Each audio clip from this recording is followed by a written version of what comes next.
Imagine being able to recall every moment of your life, every face you've seen, every word you've heard. This is the power of memory. It's a critical part of our existence, allowing us to learn from the past, navigate the present, and plan for the future. It's a captivating phenomenon, full of complexities and mysteries. A journey through the labyrinth of our minds, where experiences become memories, and memories shape our identity. But how does our brain accomplish this incredible feat? Let's dive into the process of memory formation. Memory formation is a complex process that involves three crucial steps: encoding, storage, and retrieval. Let's dive into these a bit deeper, shall we? First up is encoding. This is essentially how we take in information.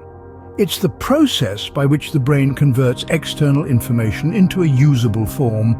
Picture it like a postal worker sorting through heaps of letters, categorizing them into neat stacks for delivery.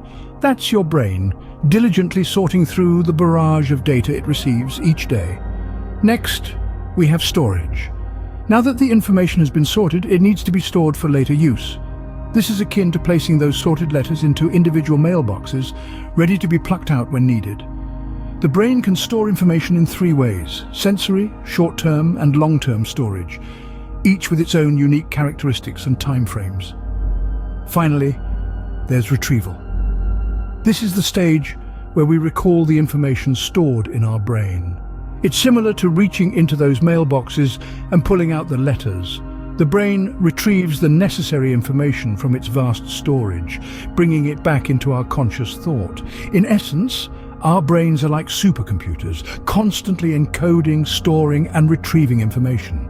It's a continuous, intricate dance, one that enables us to learn, grow, and experience the world around us.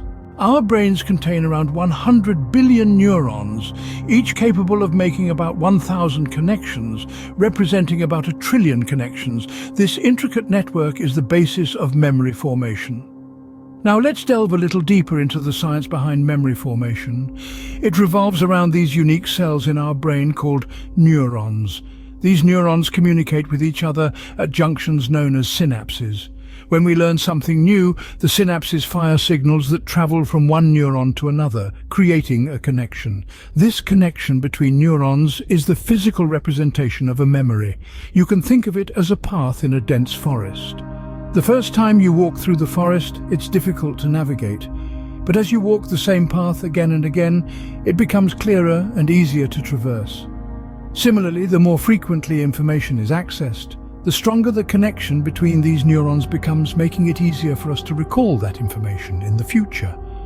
Now, you may wonder, how does this change in strength occur? Well, it's all thanks to a process called long-term potentiation, or LTP for short. When a signal is repeatedly sent across a synapse, the synapse becomes more responsive to signals from the transmitting neuron. This increased responsiveness strengthens the connection, and voila, a memory is formed. But it doesn't stop there. Our brains are constantly reshaping these connections in a process called synaptic plasticity. This is the brain's way of prioritizing information. Important or frequently accessed memories are kept strong, while less important or infrequently accessed ones may weaken over time.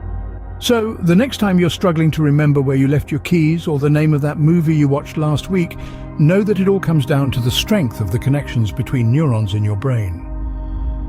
Memory formation is thus a product of synaptic changes in our brain, a fascinating example of how our bodies and brains are truly interconnected. So, we've learned how our brains encode, store, and retrieve information, forming memories that shape our experiences and identities.